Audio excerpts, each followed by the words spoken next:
दोस्तों नमस्कार, कैसे हैं आप लोग। आप सभी स्वस्थ होंगे, मस्त होंगे, अपने एग्जाम की अच्छी तैयारी कर रहे होंगे।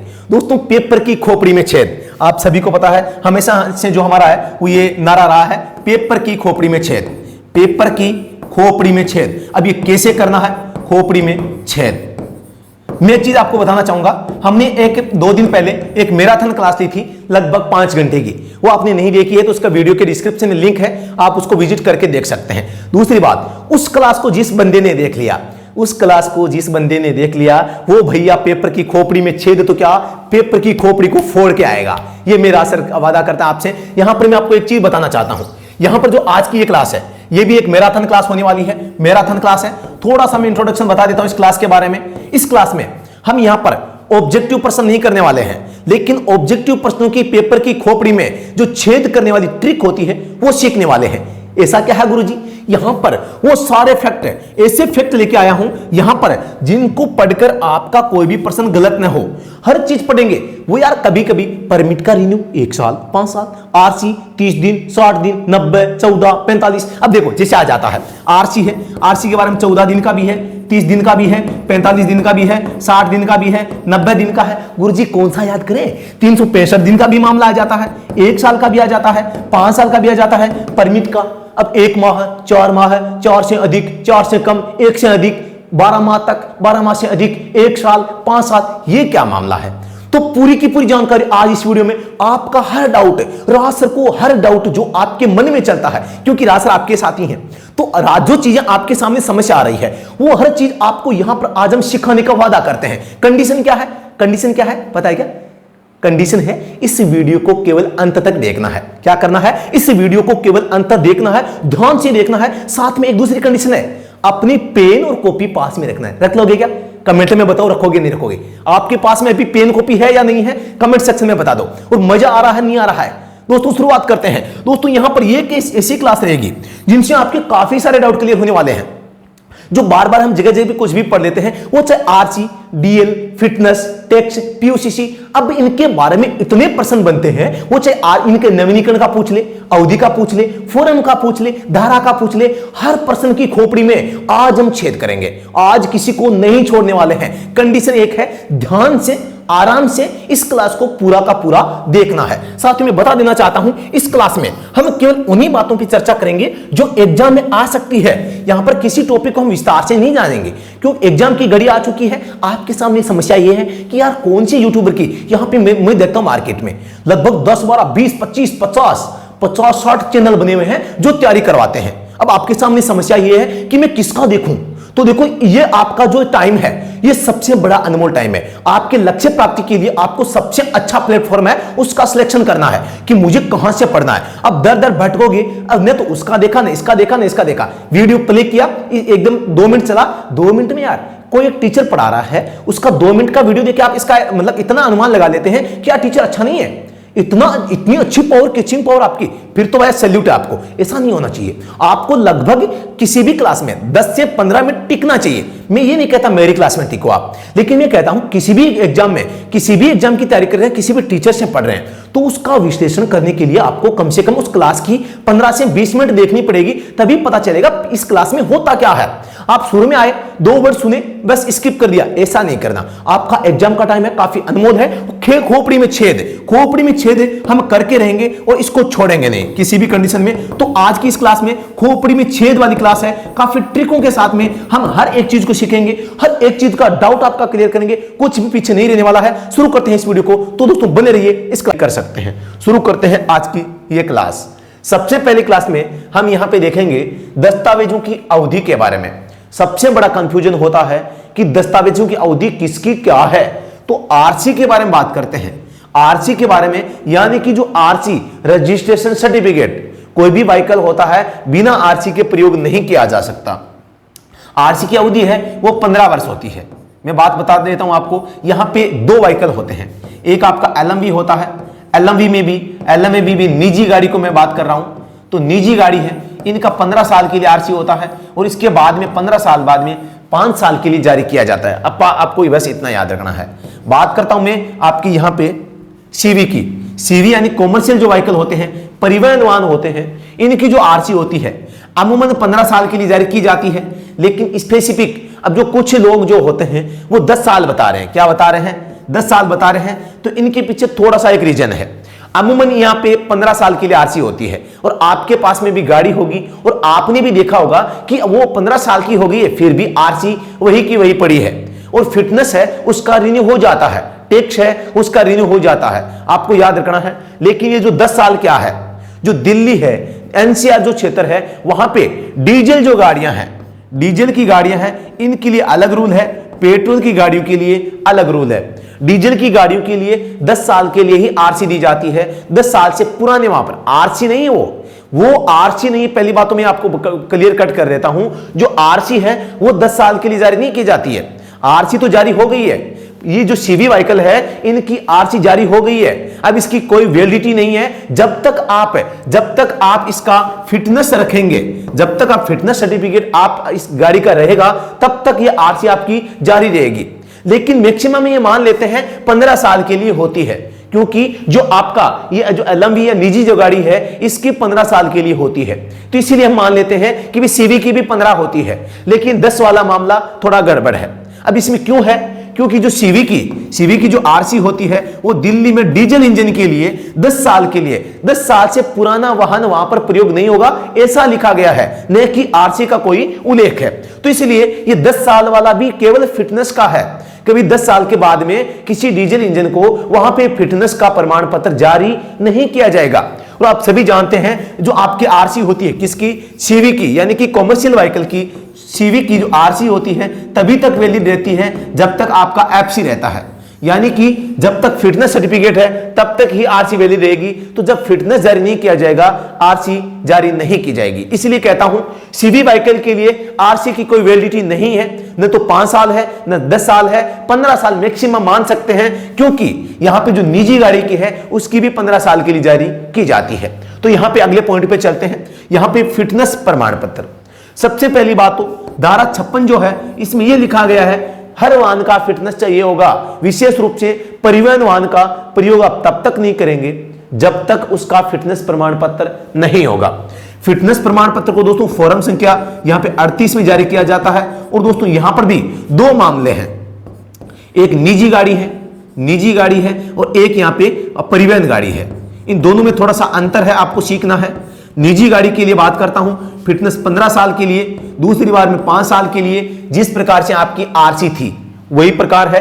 परिवहन के मामले में बात करता हूं, सबसे पहले नए वाहन के लिए 2 साल का फिटनेस है, फिर से आगे के 2 साल के लिए, फिर से 2 साल के लिए, फिर से 2 साल के लिए, 8 साल तक प्रत्येक 2 साल के लिए फिटनेस जारी किया जाएगा।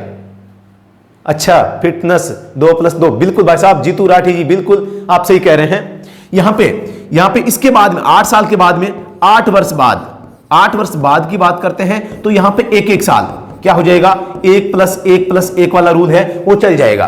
तो आपको थोड़ा सा ध्यान रखना है। अब मैं बात करता हूं पीयूसीसी के बारे में। पहली बात तो इसका नाम को लेकर भी कंफ्यूज होता है, पोल्यूशन अंडर कंट्रोल सर्टिफिकेट, लेकिन केवल पीयूसी नाम आ जाए तो आपको करना है पोल्यूशन अंडर कंट्रोल, प्रदूषण नियंत्रण प्रमाण पत्र। ठीक है, तो सॉरी ये प्रदूषण नियंत्रण इतना ही करना है। तो यहां पे पीयूसी आ जाए और पीयूसीसी आ जाए, इनमें थोड़ा सा आपको फर्क करना है। यहां पे पीयूसीसी यानी प्रदूषण से रिलेट करता है, और प्रदूषण से रिलेट करता है मतलब कि ये फॉर्म किस में जारी किया जाता है? पहली बात तो आपको याद रखना है, फॉर्म संख्या 22 इसमें होता है।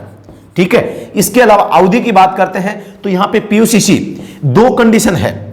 एक तो आता है आपके BS4 और 6 के वाहन, एक आते हैं आपके BS आपके 3 या इससे कम के, 3 से कम के, 3 या 3 से कम के, 3 BS3 या कम के, कम तो होगा। तो यहां पे जो 4 वाले वाहन है इनके लिए तो जारी होगा साथियों कितना, यहां पे 12 माह के लिए, कितना होगा 12 माह के लिए, और इनके लिए होगा 6 माह के लिए। सीधी सी बात है, बात आपको पूछ ले कि जो आपका प्रदूषण प्रमाण पत्र है वो BS4 और 6 की जो गाड़ियां हैं जो कि 2017 में लागू हुआ था, मतलब क्या हुआ 2017 के बाद में जितने भी व्हीकल हैं उन सबका पीयूसीसी 12 माह के लिए जारी होगा। 2017 से पुराने व्हीकल है 6 माह के लिए जारी होगा। डीएल की बात कर लेते हैं। डीएल यानी मैं लाइसेंस के बारे में बात कर रहा हूं, तो यहां पे जो एलएमवी लाइसेंस है वो आपके 20 साल के लिए जारी किया जाएगा, 20 साल के लिए जारी किया जाएगा। वैसे विस्तार से देखें तो इसका भी अलग रूल है। एक एचएमवी के मामले में बात करें तो ये 5 साल के लिए जारी किया जाता है, ठीक है। बीमा की बात करते हैं। नया वाहन है, न्यू के लिए अलग होता है, ओल्ड के लिए अलग होता है। न्यू के लिए 1, 2, 3 या 5 ये 4 ऑप्शन होते हैं, लेकिन जो ओल्ड होता है उसको हर साल, ओल्ड के लिए 1 वर्ष बीमा की आवश्यकता, यहां पे हर साल आपको बीमा बनवाना पड़ता है। यह हो गया आपकी अवधि के बारे में। जो डीएल होता है, आपका जो ड्राइविंग लाइसेंस होता है, उसको आप रिन्यू करवाने के लिए 365 दिन पहले और बाद में आप रिन्यू करवा सकते हैं।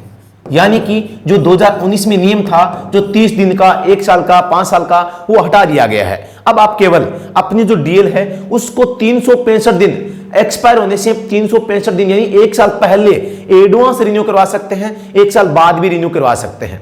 1 साल बाद में रिन्यू करवाएंगे तो आपको रिन्यू से मना किया जा सकता है। पहले जो नियम था 30 दिन का, 1 साल का, 5 साल का, वो दोस्तों 2019 में था। और 2019 के बाद में दोस्तों इसका जो नियम है वो ये आ गया है, यानी कि आपको केवल 1 साल का टाइम मिलता है, ठीक है। आरसी के बारे में बात कर देता हूं। इसके अलावा आपका दोस्तों डीएल की बात आ जाती है। डीएल एक्सपायर हो चुका है, डीएल एक्सपायर हो चुका है। गाड़ी कब तक चलाएंगे भाई साहब? 0 दिन आप गाड़ी चला सकते हैं। धारा 14 आपको याद रखनी है, 14 धारा है, इसमें एक परंतु जोड़ा गया था, उसके तहत इस नियम को हटा दिया गया है। डीएल एक्सपायर हो गया है, 0 दिन आप गाड़ी चला सकते हैं।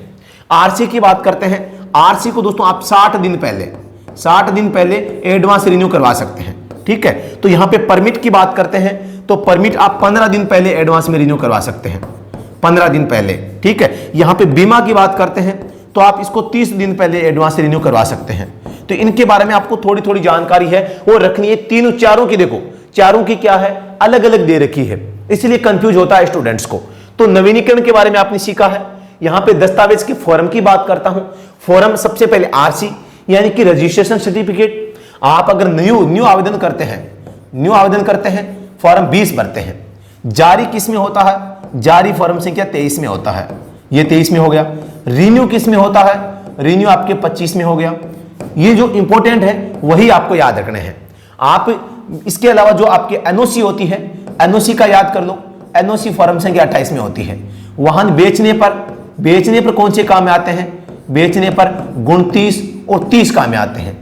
मृत्यु हो जाती है किसी की, तो मृत्यु के बाद में जब आरसी बनवाते हैं, फॉर्म संख्या 31 है। कब्जा शब्द इसमें लिखा गया है, कब्जे वाले वाहन है, इन पर आप इसका पंजीकरण करवा सकते हैं। तो इतने फॉर्म आप याद कर लो, ज्यादा आवश्यकता नहीं है। इसके अलावा पता परिवर्तन करना है, पता या बदलाव करना है, तो फॉर्म संख्या 33 आपको यहां पे भरना होता है, तो ये भी आप कर सकते हैं। डीएल की बात कर लेता हूं, तो दोस्तों डीएल के संबंध में आपका जो आवेदन होता है, आवेदन चाहे डीएल का कोई सा भी आवेदन हो, तो आवेदन फॉर्म संख्या 2 में किया जाता है। 2 में आवेदन होगा, चाहे वो आपका रिन्यू हो, चाहे कोई श्रेणी एड का हो, कोई भी मामला हो, या न्यू आवेदन हो, कुछ भी हो सकता है, या आप एलएल करें या डीएल के लिए आवेदन करें। सारे के सारे जो आवेदन है साथियों यहां पर क्या हो जाएगा, आपका फॉर्म संख्या 2 काम में आएगा, क्योंकि इसमें जो फॉर्म साथियों पहले 2 में, 4 में, 8 और 9, फॉर्म 2, 4, 8 और 9, ये 4 फॉर्म थे। इन 4 की जगह अब नया प्रारूप आ गया है, फॉर्म संख्या 2 है, इसका इस्तेमाल किया जाता है। फिटनेस सर्टिफिकेट की बात करता हूं, तो इसका जो आपके फॉर्म संख्या 38 होता है, फॉर्म संख्या 38 होता है, आपको याद करना है। धारा इसकी पूछे तो धारा 56 में इसका उल्लेख किया गया है। और दोस्तों यहां पर फिटनेस जो सर्टिफिकेट होता है वो आपको मैंने बताया था पिछली स्लाइड में कि पीवी के लिए कितना होता है, सीवी के लिए कितना होता है। आप यहां पे देख सकते हैं फिटनेस, ये निजी गाड़ी, ये परिवहन गाड़ी के लिए इस प्रकार से होता है, तो हमने इसकी जानकारी ले ली है, दोबारा नहीं बताएंगे। बीमा की बात करते हैं तो यहां पर दोस्तों बीमा के लिए फॉर्म संख्या 51 है, वो काम में आता है। बीमा को दोस्तों यहां पर 1, 2 या 3 या 5 साल के लिए न्यू व्हीकल की कंडीशन में, न्यू गाड़ी है तो, और उसके बाद में 1 वर्ष में आपको क्या करना पड़ता है, इसको रिन्यू करवाना पड़ता है, नवीनीकरण करवाना पड़ता है। एडवांस रिन्यू आप 30 दिन में करवा सकते हैं, अभी मैंने यहां पे आपको बताया था 30 दिन पहले। पीयूसीसी की बात करते हैं दोस्तों, आपका फॉर्म संख्या 22 जो होता है, 22 में पीयूसीसी सुरक्षा मानक, आपका वाहन जो पोल्यूशन तो नहीं कर रहा है उसके संबंध में होता है। तो आपको ध्यान रखना है, फॉर्म संख्या 22 में पीयूसीसी जारी किया जाता है। इसके अलावा दोस्तों परमिट के बारे में बात कर लेते हैं। जो परमिट है, अस्थायी परमिट होता है, इसका उल्लेख दोस्तों यहां पे धारा 87 में किया गया है।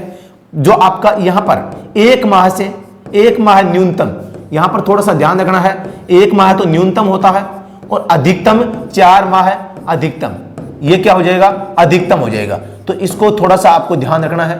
अब ये क्यों जारी किया जाता है, जैसे कोई धार्मिक मेला हो गया, कोई आपकी धार्मिक उत्सव हो गया, मौसमी कारोबारी, या आपका कोई जो परमिट है उसका आवेदन कर दिया वो लंबित है, या कोई विशिष्ट परिस्थितियां आ जाती है, 1-2 महीने के सरकार भी कोई स्थितियां आ जाती है ना, तो उसके लिए एक स्पेशल विशेष परमिट अस्थायी परमिट जारी किया जाता है एक किसी पर्टिकुलर काम के लिए। जैसे वो काम खत्म, परमिट खत्म। एक होता है विशेष परमिट, ये दोस्तों आपकी धारा 88 है, इसके अधीन जारी किया जाता है और इसको अधिकतम जो विशेष परमिट है अधिकतम 12 माह के लिए जारी होता है, 12 माह। तो आपको इसको भी थोड़ा ध्यान रखना है। अब बात करते हैं एआईटीपी। एआईटीपी का पूरा नाम क्या है पहले तो यह हमें जानना चाहिए। एआईटीपी यानी कि all India tourist permit, all India tourist permit इसको कहा जाता है। साथ ही यहां पर ये दोस्तों जो आपका नेशनल परमिट है इसी का एक भाग है, यानी कि जो नेशनल परमिट है ये ऑल इंडिया क्या है, ये सभी राज्यों के लिए है। ये क्या है, सभी राज्य, इसमें सभी राज्य आ जाते हैं। नेशनल परमिट है वो न्यूनतम 4 राज्यों के लिए जारी किया जाता है, न्यूनतम 4 राज्य। तो थोड़ा सा इसके बारे में भी आपको याद रखना है। यहां पर हम पढ़ रहे हैं परमिट, तो राज्य परमिट। अब एक राज्य परमिट होता है, आप कमेंट सेक्शन में छाप दें तुरंत कि दोस्तों परमिट की अवधि क्या होती है। हमने बताया अस्थायी परमिट 1 माह से 4 माह है, विशेष परमिट 4 माह से 12 माह है। हमने बताया एआईटीपी, इसका बताया नहीं मैंने। अब आप बता दो कमेंट सेक्शन में कि गुरुजी को कि भाई जो आपका परमिट होता है इसकी एक्चुअल में जो वैलिडिटी होती है क्या होती है। हम कहीं पढ़ते हैं 1 साल, कहीं पढ़ते हैं 5 साल और कहीं पढ़ते हैं कि इसको रिन्यू करवाने नहीं होता। कहीं अब ये कंफ्यूज हो गया है कि 5 करें 1 करें, किसका क्या है। एआईटीपी का कितना है, नेशनल का कितना है, राज्य का कितना है, ध्यान से समझ लेना। आज तक किसी यूट्यूबर ने बताया है तो आपको चैलेंज है, किसी ने नहीं बताया है, मैं बता देता हूं। इसकी जो वैलिडिटी होती है, इसकी वैलिडिटी 1 साल होती है, नेशनल परमिट की 1 साल होती है, राज्य परमिट की 5 साल होती है। अब आपको समझ में आया कुछ। राज्य के द्वारा अपने राज्य के लिए स्वयं के लिए जो जारी किया जाएगा 5 साल के लिए। अगर आप नेशनल परमिट लेना चाहते हैं 1 साल के लिए, आप अगर एआईटीपी ऑल इंडिया टूरिस्ट परमिट लेते हैं 1 साल के लिए। इन चीजों को आपको ध्यान रखना है। पर्यटक परमिट लेते हैं, पर्यटक परमिट, तो ये भी 1 साल के लिए क्या हो जाएगा, 1 साल के लिए जारी होगा। अब आप कहोगे गुरुजी हम पढ़ते हैं 15 वर्ष तक, 12 वर्ष तक, 8 वर्ष तक, 9 वर्ष तक, वो मामला अलग है, वो वाहन के पुराने होने तक है। जैसे पर्यटक परमिट होता है तो पर्यटक परमिट को, जो पर्यटक परमिट होता है साथियों, पर्यटक परमिट मोटर केब जो होती है, मोटर केब होती है, इसको 9 साल पुराना होने तक, 9 साल पुराना वाहन पुराना होने तक दिया जा सकता है। क्या दिया जा सकता है, 9 साल पुराना वाहन है तब तक आप इसमें पर्यटक जो परमिट है वो ले सकते हैं। अन्य है तो 8 साल का नियम है, 8 वर्ष। उसी प्रकार से आपका जो नेशनल परमिट है, एनपी में जिसे कह रहा हूं नेशनल परमिट है, वो आपके मल्टी एक्सल वाहनों के लिए, मल्टी एक्सल जो होते हैं इनके लिए साथियों यहां पर 15 वर्ष पुराने होने तक, 15 वर्ष पुराने वाहनों तक है वो जारी किया जा सकता है, पुराने होने तक। अब आप एक चीज समझते होंगे कि जो मैंने आपको कहा था कि जो आपके जो कॉमर्शियल व्हीकल होते हैं इनकी जो आरसी होती है वो कब तक दी जा सकती है। तो आप भी देख सकते हैं मल्टी एक्सल के लिए 15 लिख रखा है, ये भी एक परिवहन वाहन है, यानी कि जो आरसी के बारे में मैंने फैक्ट बताए हैं वो सत्य हैं। यहां पे बात करता हूं अन्य अदर व्हीकल है या सिंगल जो आपके एक्सल वाले हैं, अन्य वाहनों के मामले में 12 वर्ष पुराना होगा, 12 वर्ष पुराने होने तक जारी किया जा सकता है। तो ये पुराने तक, ये अलग मैटर है। 8 साल, 9 साल, 15, 12, ये चारों आपको फैक्ट याद रखने हैं। इसके अलावा हम अब पढ़ते हैं आरटीओ के जो मुख्य फॉर्म है। सबसे बड़ा कंफ्यूजन है, हम पढ़ तो लेते हैं, रट लेते हैं, लेकिन समझ में नहीं आता। आज रात सर आपको वो चीजें बताएंगे जो आपके एग्जाम में छपने वाली है, जो आपके एग्जाम में छपेगी वही चीजें बताऊंगा, पक्का आपको ये अंक है वो देकर जाएगी। न्यू अपडेट क्या है, सबसे पहले फॉर्म नंबर 2 का प्रयोग। फॉर्म नंबर 2 का प्रयोग किसमें होता है, डीएल के लिए। डीएल में किसके किसके लिए होता है? आप सबसे पहले तो एलएल आवेदन करते हैं, यानी कि लर्निंग आवेदन करते हैं। ये लर्निंग आवेदन, ये हो गया लर्निंग आवेदन करते हैं, कोई सा भी करो, चाहे आप स्थायी लाइसेंस, स्थायी डीएल आवेदन आप कर सकते हैं, ये भी हो गया। इसके अलावा यहां पर कोई ऐड करते हैं, कुछ श्रेणी ऐड करते हैं, या चौथा काम हो गया रिन्यू। ये 4 कामों के लिए फॉर्म संख्या 2 का है वो प्रयोग किया जाता है। ये थोड़ा सा आपको यहां पे अपडेट रहना है। बात करते हैं फॉर्म संख्या 1 की, तो यहां पर क्या होता है? फिटनेस का स्व घोषणा पत्र। क्या होता है? फिटनेस का स्व घोषणा पत्र। गुरुजी समझ में नहीं आया क्या मैटर है फिटनेस का स्व घोषणा पत्र का? तो यहां पर बता देता हूं। एलएमवी के मामले में अगर हल्का मोटर वाहन लाइसेंस बनवाते हैं, यहां पर आपको मेडिकल सर्टिफिकेट देने की आवश्यकता नहीं होती है। आपको फॉर्म संख्या 1 में यहां पर फिटनेस का स्व घोषणा देना होता है। फॉर्म संख्या 1 है वो आपकी मेडिकल प्रमाण पत्र है। क्या है? मेडिकल प्रमाण पत्र है। मेडिकल प्रमाण पत्र जो कौन जारी करता है? दोस्तों डॉक्टर जारी करता है। कौन करता है? डॉक्टर जारी करता है। और एचएमवी लाइसेंस के लिए यह अनिवार्य होता है। एचएमवी के लिए यह एक कंडीशन है। एलएमवी के मामले में, एलएमवी के मामले में अगर आपकी एज कितनी हो जाती है? 40 साल, 40 प्लस एज हो जाती है, तो दोस्तों यहां पर आप मेडिकल प्रमाण पत्र आपको देना पड़ेगा। 2 में मैंने बताया था अभी, एलएल आवेदन हो जाएगा, डीएल के लिए हो जाएगा, आपके श्रेणी एड के लिए हो जाएगा और रिन्यू के लिए हो जाएगा। तो ये 4 काम इसमें होते हैं, ये भी आपको थोड़ा सा ध्यान है वो रखना है। फॉर्म संख्या 3 है, इसमें आपका जो लर्निंग लाइसेंस है, एलएल है, वो जारी होगा। लर्निंग लाइसेंस जारी होगा। फॉर्म संख्या 5 क्या होता है? जो ड्राइविंग स्कूल। दोस्तों कई बार क्या होता है, हम कहते हैं कि एचएमवी लाइसेंस के लिए एलएमवी का होना जरूरी है, लेकिन ऐसा कदापि नहीं है। आप अगर किसी भी ड्राइविंग स्कूल से 6 माह का प्रमाण पत्र फॉर्म संख्या 5 में लेकर आ जाते हैं और दे देते हैं, उस श्रेणी का वाहन का डीएल आप बिना किसी एक्सपीरियंस के ले सकते हैं। कहने का मतलब है, अगर आप फॉर्म संख्या 5 में हेवी लाइसेंस को सीखने का 6 माह का प्रमाण पत्र प्रस्तुत कर देते हैं, तो डायरेक्ट आप यहां पे अपना जो स्थायी जो हेवी लाइसेंस है वो आप बनवा सकते हैं। ये फॉर्म संख्या 5 क्या है? ड्राइविंग स्कूल का प्रमाण पत्र। क्या होता है? प्रमाण पत्र, जो कि एक लाइसेंस के लिए जारी किया जाता है। फॉर्म संख्या 6 क्या है? यहां पर फॉर्म संख्या 6 में आपको याद रखना है, आपका जो डीएल है वो जारी किया जाता है। डीएल जारी होता है। साथियों, जो आवेदन आपने 2 में किया था वो 2 आवेदन जारी 6 में हुआ है। 2 कंडीशन है।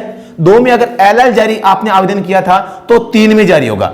डीएल अप्लाई किया था तो यहां पे 6 में जारी होगा। 7 में क्या है? Smart card. लाइसेंस का जो स्मार्ट कार्ड होता है उसको दोस्तों, इसमें स्मार्ट कार्ड है, इसमें जारी किया जाता है। इसके 200 रुपए एक्स्ट्रा आपसे लिए जाते हैं। शुल्क भी पूछ सकते हैं, आपको याद रखना है। सीधा आ जाते हैं आरसी पे, वही फॉर्म पढ़ेंगे जो आपके एग्जाम के पेपर में टपकने वाले हैं, और आपको इन प्रश्नों में पेपर की खोपड़ी में छेद करना है। अब छेद करना है क्या? कमेंट सेक्शन में बताओ। सच में छेद करोगे? रासर की क्लास पसंद आ रही है, नहीं आ रही है? थोड़ा सा कमेंट सेक्शन में बता दो आप, ठीक है? और वीडियो को लाइक भी करना है। क्या करना है? वीडियो को लाइक करना है। कर दिया? नहीं किया? अभी तुरंत करो। तुरंत बटन है वो, लाइक वाला बटन है वो दबा देना है, और कमेंट सेक्शन में बता देना है वीडियो में मजा आ रहा नहीं आ रहा। आ रहा है? कितना? पूरा? ठीक है, चलते हैं। फॉर्म संख्या 20। फॉर्म संख्या 20 किसके लिए होता है? आरसी के लिए। आरसी न्यू आप अगर आवेदन करते हैं। 21 में क्या होता है? सेल सर्टिफिकेट, यानी आप गाड़ी खरीदते हैं उसका जो बिल होता है ना, उसको कहा जाता है। फॉर्म संख्या 22 क्या होता है? 22 होता है आपके यहां पे जो सुरक्षा मानक होते हैं ना, सुरक्षा मानकों पे खरा उतरता है वाहन, ऐसा होता है। हम कह सकते हैं सीधी सी, यहां पे ये पोल्यूशन से संबंधित है। पीयूसी भी इसी में होता है, ठीक है? यहां पर बात करते हैं फॉर्म संख्या 23। इसमें आरसी जारी होती है। क्या होती है? आपका जो आरसी होता है उसको जारी किया जाता है। 25 में क्या होता है साथियों? 25 में आपका जो है आरसी रिन्यू करवाते हैं। क्या करवाते हैं? रिन्यू करवाते हैं। याद रखना 26 में क्या है? अगर आपकी आरसी गुम हो गई है तो डुप्लीकेट आरसी, डुप्लीकेट जो आरसी है उसके लिए आवेदन होता है, ठीक है? फॉर्म संख्या 27 है न्यू पंजीकरण चिन्ह। ये काफी अच्छा नाम है, न्यू पंजीकरण चिन्ह। इसके 2 नाम है साथियों, न्यू पंजीकरण चिन्ह प्राप्त करना या न्यू असाइनमेंट। New assignment. अब ये क्या माजरा है गुरुजी, समझ में नहीं आया, पूरा बता के छोड़ूंगा, कोई भी डाउट, राज सर की क्लास लोगे तो यहां पर असाइनमेंट, थोड़ा सा मैंने गलत लिख दिया है, असाइनमेंट, एक भी आपको डाउट नहीं रहेगा। यह मामला होता है साथियों यहां पे धारा 47 आपको याद होगी, धारा 47 आपको याद होगी, और फॉर्म संख्या 27 आपको याद होगा। अदर स्टेट मामला याद होगा। आप दूसरे राज्य में अगर आप अपने व्हीकल को ले जाते हैं और 12 माह से अधिक रखते हैं तो क्या होता है, 12 माह से ज्यादा नहीं रख सकते तो फिर क्या होता है, इसी फॉर्म में आपको वहां पर जहां पर आप गाड़ी रखते हैं अपने वाहन का एक नया पंजीकरण चिन्ह लेना पड़ता है। वही ये माजरा है, न्यू पंजीकरण चिन्ह, न्यू असाइनमेंट। ये फॉर्म ये टपक चुका है कहां पे, हिमाचल प्रदेश का जो ड्राइवर एग्जाम हुआ था उसमें टपका था, और जो मेरे स्टूडेंट थे उन्होंने इसकी पेपर की खोपड़ी में छेद भी किया था। अगर आप भी मेरे से पढ़ रहे हैं, मेरी क्लासें आप देख लेते हैं, फिर आपको कोई ज्यादा समस्या यहां पर नहीं आएगी। तो आपको हर चीज को यहां पर थोड़ा सा नोट डाउन करते जाना है, हर चीजें लिखना है। आप कभी क्या होता है, कभी कभी क्या होता है साथियों, मैं भी जब पढ़ाई करता था मुझे भी लगता है कि यार जब वीडियो देखते हैं तो राज सर अच्छा पढ़ा रहे हैं, समझ में आ रहा है और हमें लिखने की आवश्यकता नहीं है, ऐसा सोचते हैं कि यार ये तो सिंपल है, लिख दिया, राज सर ने बताया, याद हो गया। लेकिन जैसे दूसरे दिन सुबह उठते हैं, मुंह धोते हैं, चाय पीते हैं, फिर याद करते हैं यार पता नहीं कहां गायब हुआ, वो तो गायब हो गया। भाई साहब होना ही है, आपको नोट पेन कॉपी लिखनी रखनी है और ये चीज नोट करनी है, तभी याद रह पाएगी। जो चीजें अच्छी है, जो चीजें नहीं है, उनको आपको नोट करना है कि सच में जो ये चीजें ऐसे होती है।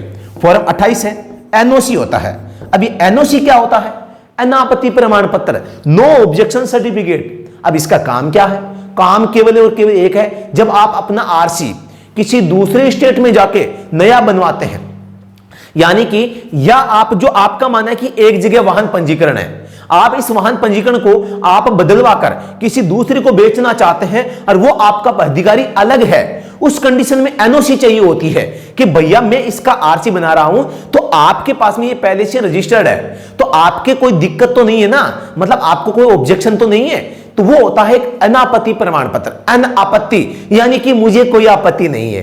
क्या आपको आपत्ति है क्या किसी भी कंडीशन को लेकर? नहीं है, तो ये एनओसी जारी कर दो। तो ये एनओसी होता है। एनओसी दोस्तों यहां पर मैं बात करता हूं 1 माह में जारी करना जरूरी होता है, और एनओसी यहां पर फॉर्म संख्या 28 में जारी की जाती है। किस कंडीशन में, जब आप फॉर्म संख्या 27 में आवेदन करते हैं ना, तो इसके साथ में एनओसी चाहिए होती है। तो इस एनओसी का विशेष रूप से इससे क्या है, काफी नाता है, अदर स्टेट वाले मामले में काफी बड़ा नाता इसका है, तो आपको याद रखना है। फॉर्म 29 क्या है, वाहन बेचने पर, बेचने हैं वाहन बेचने पर आपको याद रखना है, वाहन बेचते हैं तो मालिक इसको भर के देता है आरटीओ को कि भाई मैंने अपना वाहन बेच दिया है, मैं इसका जो इसका मालिकाना हक है वो ट्रांसफर करवाने के लिए आपको सूचित करता हूं। यानी जब तक आप 29 नहीं भरेंगे तब तक 30 किसी काम का नहीं है।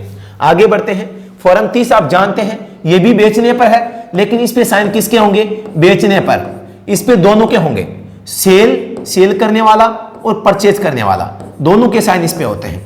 तो आपको थोड़ा सा इसको ध्यान वो रखना है। 31 क्या होता है, कब्जा। अब ये कब्जा क्या है, जिसके अधिकार में वाहन है उसके नाम से आरसी हो जाएगी।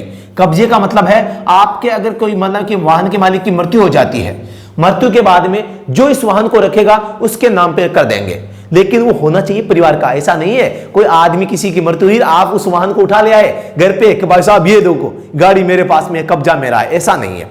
उत्तराधिकारी जो होता है, उत्तराधिकारी होता है, उनमें से किसी एक का कब्जा है तो उसके नाम से होती है। फॉर्म संख्या 32 है, अगर कोई सार्वजनिक नीलामी होती है और नीलामी में दोस्तों यहां पर कोई वाहन परचेज किया जाता है, नीलामी आरसी पंजीकरण इसके लिए साथियों यहां पर होता है। ठीक है, फॉर्म संख्या 33 है, यहां पर पता परिवर्तन, पता परिवर्तन। अब आप कहोगे गुरुजी आपने फॉर्म संख्या 27 में भी बताया कि यहां पर हम दूसरे स्टेट में चले जाते हैं, वो भी तो एक पता परिवर्तन था, तो यहां पर थोड़ा सा अंतर है। फॉर्म 27 में हम दूसरे राज्य में जा रहे थे, दूसरे में राज्य में जाना 12 माह तक आप रख सकते हैं, लेकिन ज्यादा रखना है तो आपको फॉर्म 27 भर के नया पंजीकरण चिन्ह जारी करवाना है। लेकिन यहां पर फॉर्म 33 की बात आती है, पता परिवर्तन उसी राज्य में अगर आप उसी राज्य में पता परिवर्तन कर लेते हैं तो 30 दिन का टाइम मिलता है। 30 दिन में आपको अपना जो पता है उसको बदलवाने के लिए आवेदन करना पड़ेगा। फॉर्म संख्या 34 क्या है, यहां पे एचपी एंडोर्समेंट, एचपी एंडोर्समेंट। अब ये क्या होता है गुरुजी, सीधी भाषा में आप समझ जाएंगे गिरवी रखना। आप सभी को पता है इससे भी अच्छा शब्द है फाइनेंस।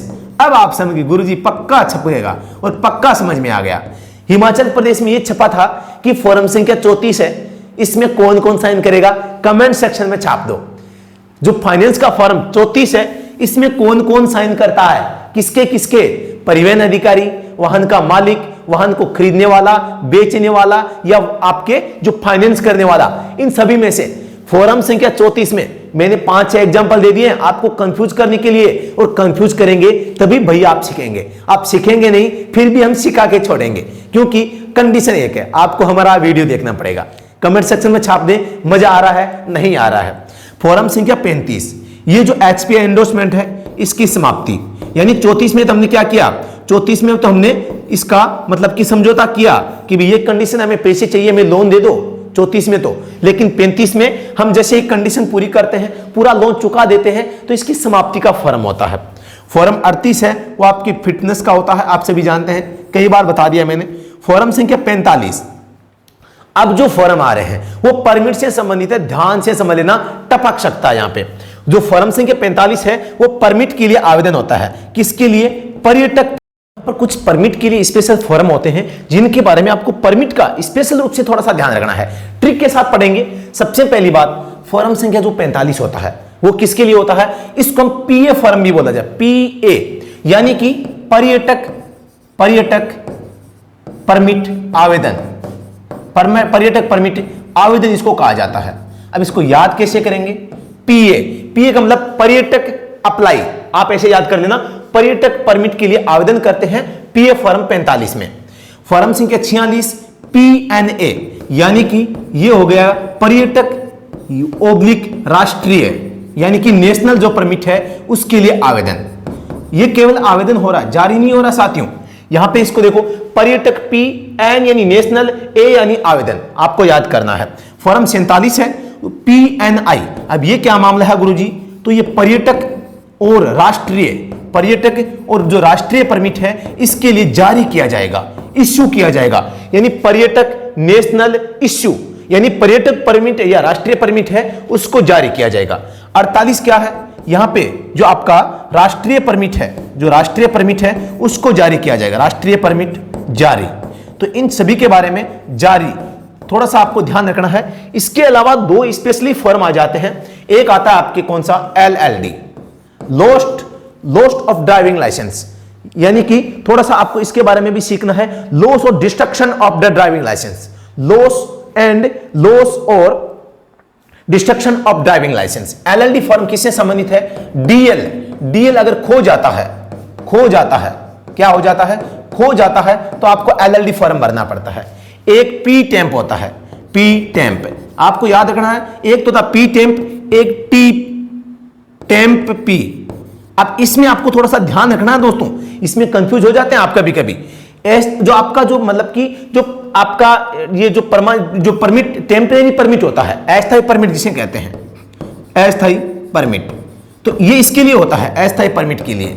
अब इसमें से कौन सा होगा, अब देखने से तो ये लग रहा है कि टेम्परेरी परमिट है, लेकिन एक्चुअली में ये नहीं होता है। एक्चुअली में इसका फॉर्म है वो पी टेम्प होता है, पी के डॉट होता है, परमिट ऑफ टेम्परेरी रजिस्ट्रेशन, ठीक है। यहां पर आपको ध्यान रखना है, तो पी टेम्प को याद करना है, पी टेम्प फॉर्म अस्थायी परमिट के लिए यहां पे होता है। इस प्रकार से हमने परमिट के बारे में जानकारी ली है। अब आगे हम पढ़ते हैं फास्टैग के बारे में। फास्टैग के बारे में इतनी खतरनाक जानकारी, इतनी शानदार जानकारी कम समय में सीखेंगे, आपको मजा आ जाएगा। ये सारी चीजें आपके एग्जाम में छपने वाली है। हम बार बार पर्सन करते हैं, पर्सन का जवाब आता नहीं है, फिर समस्या होती है, तो ऐसा नहीं करना। फास्टैग का कॉन्सेप्ट क्लियर करना है पूरा पहले। फास्टैग यानी नाम से पता चलता है एक ऐसा टैग जो हमें फास्ट यानी गति से गुजार सके। यहां पे फास्टैग क्या है और ये कैसे काम करता है, इसके बारे में जान लेते हैं। सबसे पहले फास्टैग क्या है, NHAI यानी कि national highway authority of India, national highway authority of India का एक यहां पे क्या है, एक स्कीम है। कहां पर लगा होता है, विंड स्क्रीन पर। कहां पे, विंड स्क्रीन, यानी कि सामने का जो ग्लास होता है उस पे लगा होता है। कहां पे, मध्य या मध्य से बाएं। थोड़ा सा आपको याद रखना है, यहां पे तकनीक RFID तकनीक, ये क्या मामला है, तो ये रेडियो फ्रीक्वेंसी आइडेंटिफिकेशन, ये एक तकनीक है। इस तकनीक से ही जो आपका फास्टैग है उसका कोड पढ़ा जाता है। ठीक है, गाड़ी जब आती है तो उसका कोड पढ़ा जाता है। तो इसकी बात करता हूं मैं, तो इसका पूरा नाम तो radio REDIO radio frequency identification.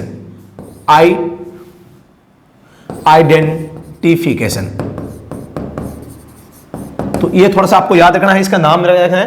FASTag की टेक्नोलॉजी है वो NETC यानी कि इस प्रोग्राम से काम करता है। देखो कई चीजें हमें अभी आपको कॉन्सेप्ट क्लियर करूंगा।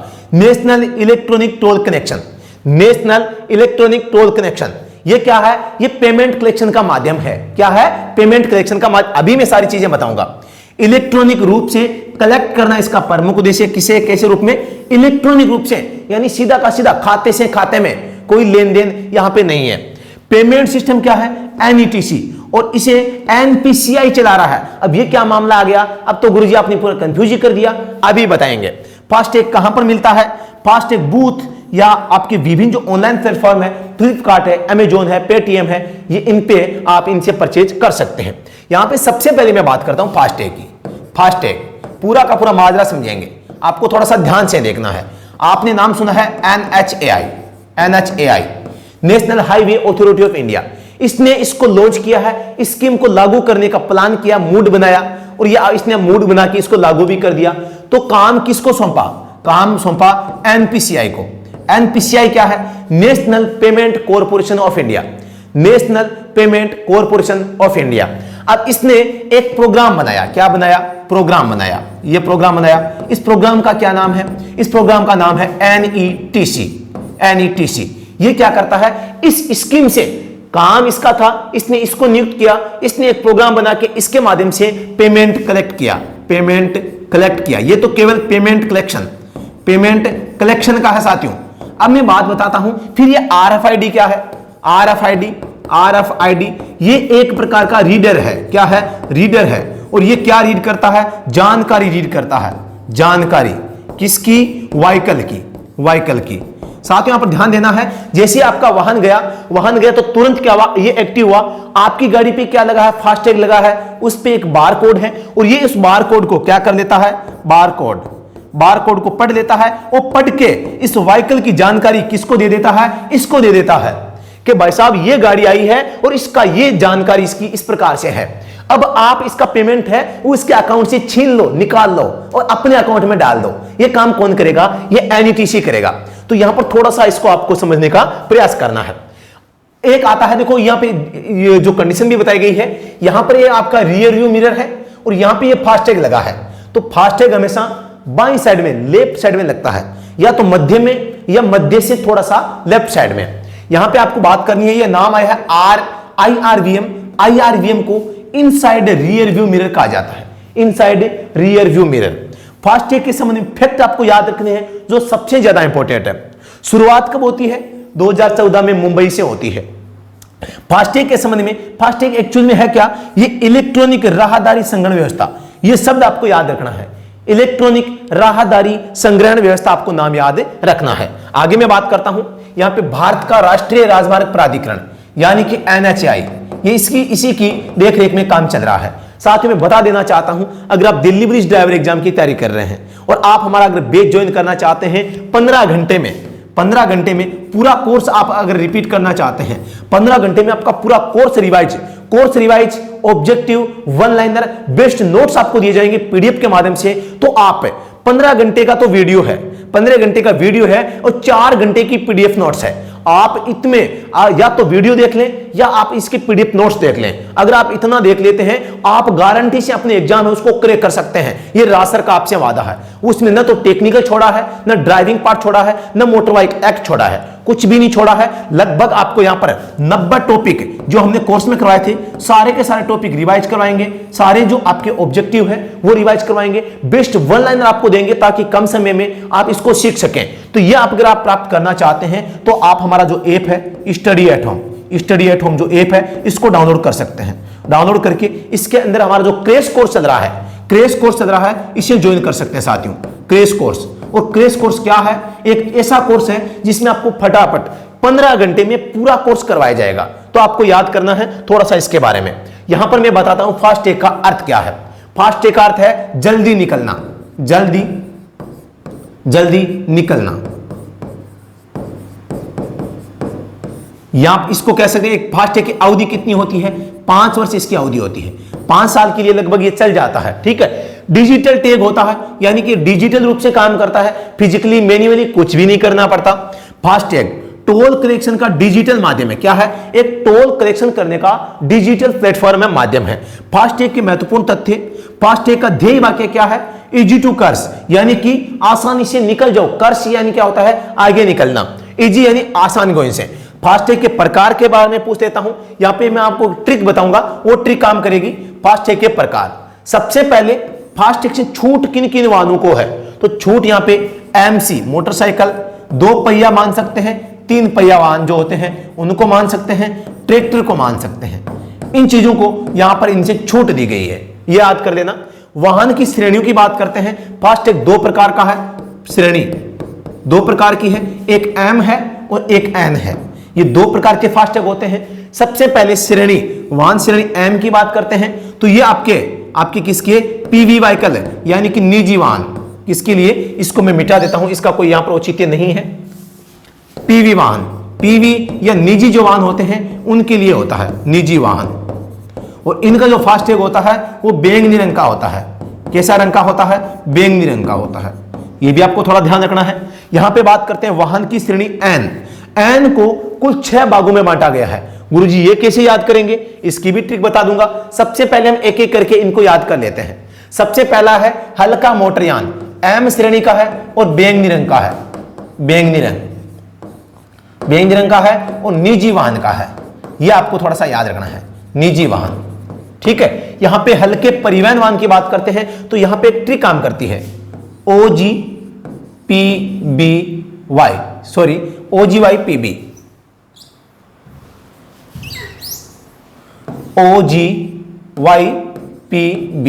यानी कि orange, green, yellow, pink, blue. आपको थोड़ा सा याद रखना है। हल्के जो परिवहन वाहन होते हैं उनका ऑरेंज कलर का होता है। क्या होता है? वाहन तो हल्के हैं लेकिन परिवहन वाहन है, तो ऑरेंज कलर का फास्टैग ये हो जाएगा।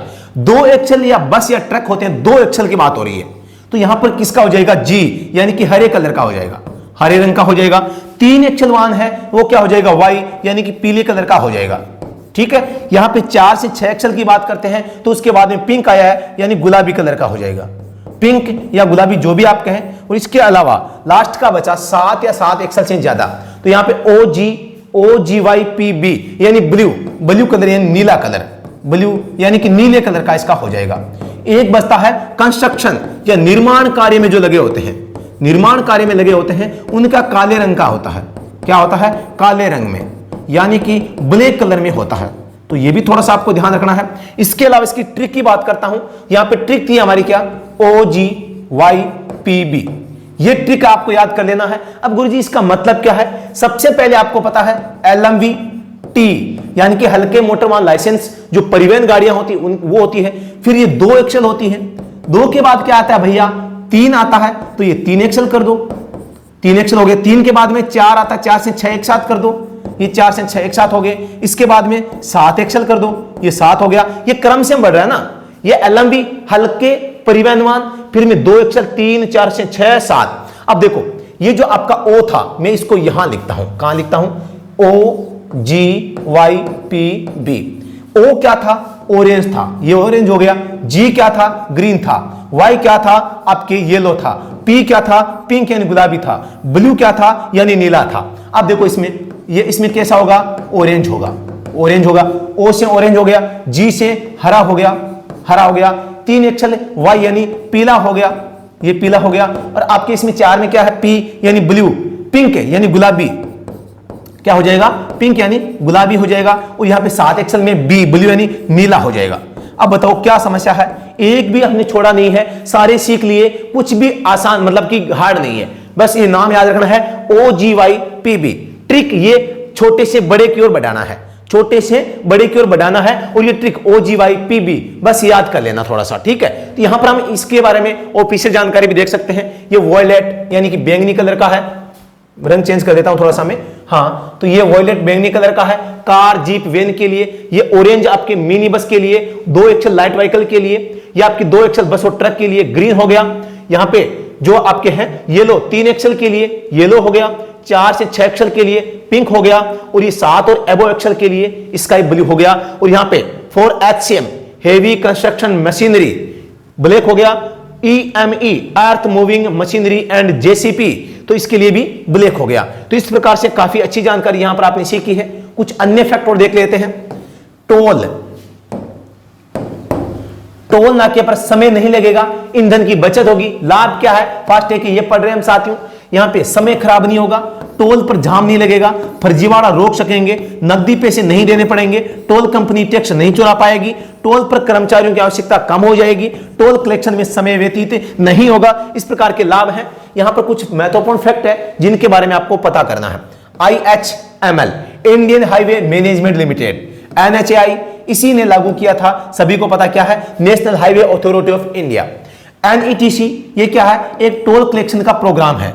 NPCI क्या है, टोल कलेक्शन का काम करने वाली कंपनी है। दोस्तों यहां पर NHAI इसने लागू किया, इसने नियुक्त किया किसको, NPCI को। NPCI क्या करती है, NETC के माध्यम से काम करती है। NETC डाटा कहां से लाती है, आपके RFID है उस टैग से, और RFID किस पे लगा होता है, फास्ट टैग के ऊपर। तो ये चीजें आपको यहां पर सीक्वेंस से याद रखनी है, तभी आप आगे बढ़ पाएंगे। फिर से बता देता हूं मैं साथियों, अगर आप हमारा क्रैश कोर्स ज्वाइन करना चाहते हैं, क्रैश कोर्स, तो दोस्तों स्टडी एट होम ऐप के ऊपर है, वो हमारा क्रैश कोर्स चल रहा है। मात्र 15 घंटे मांग रहा हूं, 15 घंटे में आपका ड्राइवर पार्ट है वो पूरा का पूरा कंप्लीट हम करवा के छोड़ेंगे, मात्र 15 घंटे। ये 15 घंटे आपका जीवन संवार सकते हैं, आपका जीवन को भविष्य का निर्धारण कर सकते हैं। आप कितना, आपका भविष्य उज्जवल कितना होगा उसका निर्धारण कर सकते हैं। आपके सपने कैसे होंगे, आपका जो सपना करंट में है वो पूरा होगा नहीं होगा, ये 15 घंटे डिसाइड कर सकते हैं। आपको अगर अपने सपने से प्यार है, अपने माता पिता से प्यार है, अपने सपने से लगाव है, पूरा करना चाहते हैं, दिल्ली पुलिस ड्राइवर में गाड़ी चलाना चाहते हैं, आपको इस भर्ती में सिलेक्शन लेना है, गवर्नमेंट जॉब चाहिए, जिन भाइयों का अभी तक विवाह नहीं हुआ है, शादी नहीं हुआ है, ब्याह नहीं हुआ है, उनके लिए दोस्तों यहां पर देख लो। फिर पता नहीं भर्ती कब आएगी, तब तक हम बूढ़े हो जाएंगे। तो आपको सोचना है, विचार करना है, अच्छे प्लेटफॉर्म से जुड़कर अच्छी तैयारी करनी है। दोस्तों यहां पर राज सर के जो नोट्स है यहां पे अवेलेबल है, आप नोट्स के माध्यम से भी, PDF नोट्स भी अगर प्राप्त करते हैं तो 5 घंटे में पूरा का पूरा कोर्स आप रिवाइज कर सकते हैं। और अगर वीडियो सॉल्यूशन देखते हैं तो क्रैश कोर्स यहां पे पड़ा है, क्रैश कोर्स के माध्यम से भी आप है अपना पूरा का पूरा कोर्स कर सकते हैं, मात्र 15 घंटे। 15 घंटे मैं आपसे वादा करता हूं, इन 15 घंटे में, इन 15 घंटे से कुछ भी आपके एग्जाम में बाहर आ जाए तो आप कह देना राज सर, आप इस वीडियो को रिकॉर्ड कर लेना, अपनी फोन की गैलरी में सेव कर लेना। हो सकता है राज सर बाद में झूठ बोलकर इसको हटा दे, ऐसा नहीं करना। आपको क्या करना है, इस वीडियो को, मेरी वॉइस को रिकॉर्ड कर लेना है, फोन में सेव कर लेना है कि राज सर ने एक बात ये बोली थी कि क्रैश कोर्स से बाहर कुछ नहीं जाएगा, और सच में कुछ नहीं जाएगा। हम पिछले 6 से 7 सालों से इस ड्राइवर एग्जाम प्लेटफॉर्म पे लगे हुए हैं, और कोई भी प्लेटफॉर्म ऐसा नहीं है जो इतने लंबे समय से ड्राइवर एग्जाम की तैयारी करवाते हैं। और ड्राइवर एग्जाम की तैयारी, हमें कुछ आ रहा है नहीं आ रहा है इसका पता आपको है, हम कितने अच्छे तरीके से तैयारी करवाते हैं इसका भी आप ट्रेलर आपने देख लिया होगा। हम किस तरीके से, हमारा तरीका क्या है, सबसे बेस्ट, सबसे जो हमारा जो मतलब कि हमें लोग क्यों चुनते हैं, लोग हमें क्यों चुनते हैं, क्योंकि हम हर चीज को एकदम विश्लेषण के साथ में पढ़ाते हैं, हर चीज को एक सटीक जानकारी के साथ में पढ़ाते हैं, हर जानकारी को एकदम सिंपल शब्दों में पढ़ाते हैं। जैसे ही आप पढ़ते हैं, पढ़ते ही आपकी खोपड़ी, जो पेपर की खोपड़ी है उसमें छेद करने वाली लाइन आपके दिमाग में छप जाती है, और तुरंत कोई भी प्रश्न वहां से आता है तो आप उसको छोड़ते नहीं है, वो चाहे इंजन का हो। अब देखो कई बार क्या होता है, टायर होता है, टायर के संबंध में मैंने ऐसे फैक्ट अपने कोर्स में बता रखे हैं, जो आप एक बार पढ़ लेते हैं। इंजन के बारे में, व्हीकल मेंटेनेंस के बारे में ऐसे फैक्ट मैंने बताए हैं, जो चीजें आप अगर एक बार पढ़ लेते हैं तो फिर आप उनको भूलेंगे नहीं। एक्चुअली में आप अगर इंजीनियरिंग की, मैकेनिक की बुक पढ़ेंगे, आप एक बार इंजीनियर बनने की कोशिश करेंगे तो फिर वो लैंग्वेज आपको पता कैसी होती है। प्रश्न पढ़ा, कुछ समझ में नहीं आया, उत्तर पता है, होता क्या है, स्टूडेंट क्या करते हैं, मैं इन स्टूडेंट्स को यहां पर क्या करता हूं, उन प्रश्न को थोड़ा सा चेंज करके देता हूं तो प्रश्न का जवाब गलत कर देते हैं, और बाद में कहते हैं सर हमने तो उत्तर को याद कर रखा है। मतलब क्या होता है, स्टूडेंट टेक्निकल में क्या करते हैं, उनके मजे देखो, मेरे पास में चैट भी पड़ी है उनकी, वो क्या करते हैं, प्रश्न को नहीं देखते, वो डायरेक्ट प्रश्न आया, जवाब क्लिक किया, सही कौन सा है, सी है, सी में क्या है, ये है, प्रश्न से कोई मतलब नहीं है, ऐसा नहीं करें। ऐसा नहीं करना आपको। आपको जवाब याद है लेकिन प्रश्न याद नहीं है, लेकिन पेपर की खोपड़ी में अगर छेद करना है तो आपको सबसे पहले उत्तर याद नहीं करना, उत्तर याद नहीं करना, जवाब याद नहीं करना। करना क्या है, प्रश्न को याद करना है कि प्रश्न ने पूछा क्या था। अगर आपके माइंड में यह बैठ गई कि प्रश्न क्या था, मुझसे पूछा क्या गया था, पूछा, अगर पूछने वाली चीज समझ में आ गई फिर आपको जवाब भी आ जाएगा, फिर जवाब को रटने की, याद करने की आवश्यकता नहीं पड़ेगी। और यही काम राज सर करवाते हैं। ये पेपर की खोपड़ी में छेद करने के कुछ ट्रिक हैं जो हम इस क्रैश कोर्स में बता रहे हैं, तो आप भी हमसे जुड़कर अपनी जो क्रैश कोर्स की तैयारी है उसमें अपनी भूमिका निभा सकते हैं। कोई भी समस्या हो तो ये नंबर है 8764188848, इन नंबरों पे संपर्क करके आप राज सर से अपनी सलाह ले सकते हैं और कोर्स ज्वाइन कर सकते हैं। ठीक है दोस्तों, तो दोस्तों अभी के लिए इतना ही, काफी लंबी वीडियो बन गई है, ये एक मैराथन क्लास थी। तो आगे फिर से मिलते हैं अगली क्लास में, तब तक के लिए धन्यवाद। जय हिंद, वंदे मातरम, भारत माता की जय। साथियों दोस्तों आप सभी स्वस्थ हैं, मस्त हैं, अच्छी तैयारी करते रहें। और दोस्तों मैं बता देना चाहता हूं, अगर आप टेलीग्राम पे फ्री क्विज ज्वाइन करना चाहते हैं तो हमारा जो टेलीग्राम चैनल है उसके ऊपर फ्री क्विज चलती है, आप इस फ्री क्विज को ज्वाइन कर सकते हैं। फ्री जो ड्राइवर क्विज है वो रात डेली लगभग 9 बजे है ये क्विज होती है, और क्विज होने से पहले आपको अलर्ट दिया जाता है, मैसेज भेज दिया जाता है, तो आप उसको ज्वाइन कर सकते हैं। तकड़ा मजा आता है भाई साहब क्विज में तुरंत प्रश्न आया, जवाब दिया, तुरंत पता चला सही था या गलत था। स्पष्टीकरण स्टूडेंट्स के साथ में चैट कर सकते हैं, डिस्कशन कर सकते हैं कि किसका जवाब क्या होगा। वहां क्या होता है, जिस प्रश्न में खोपड़ी में आपसे छेद नहीं हुआ है, जो प्रश्न आपसे गलत हो गया है, उसका विश्लेषण आप कमेंट में जाके कमेंट लिखें कि यार ऐसा कैसा हुआ, तो मैं जवाब दूंगा। आपके स्टूडेंट साथी जो भी है, मतलब अपने प्रिय मित्र है, वो भी जवाब देते हैं, तो उस प्रश्न का सॉल्यूशन वहां तुरंत हो जाता है। फिर देर किस बात की है, हम तैयारी क्यों करते हैं, हम यहां क्यों पढ़ रहे हैं, हम पढ़ रहे हैं सीखने के लिए। सीखना क्यों है, गवर्नमेंट जॉब के लिए। कहां चाहिए, दिल्ली पुलिस में। क्या करना है, गाड़ी चलानी है, कौन सी, सरकारी ड्राइवर। तो दोस्तों इसके लिए थोड़ी सी मेहनत तो चाहिए होगी, और आप इस मेहनत में हमारा सेव ले सकते हैं। हमारा जो एक्सपीरियंस है इसको आप अपनी तैयारी में काम में ले सकते हैं। तो फिर देर किस बात की है, तुरंत हमारा टेलीग्राम चैनल है, इस वीडियो के डिस्क्रिप्शन में दिया गया है। स्टडी एट होम ऐप का जो लिंक है उसको भी दिया गया है। आप इनके माध्यम से हमसे जुड़कर अपनी तैयारी को बेहतर बना सकते हैं। जरूरी नहीं है आप पेड कोर्स में जुड़े, फ्री का कोर्स भी अवेलेबल है। फ्री की कोर्स, फ्री की बुक, सब कुछ, फ्री के टेस्ट, सब कुछ अवेलेबल है। फ्री का भी है, पेड का भी है, जो लेना चाहें आप आके ज्वाइन कर सकते हैं। स्वागत है। जय हिंद, वंदे मातरम।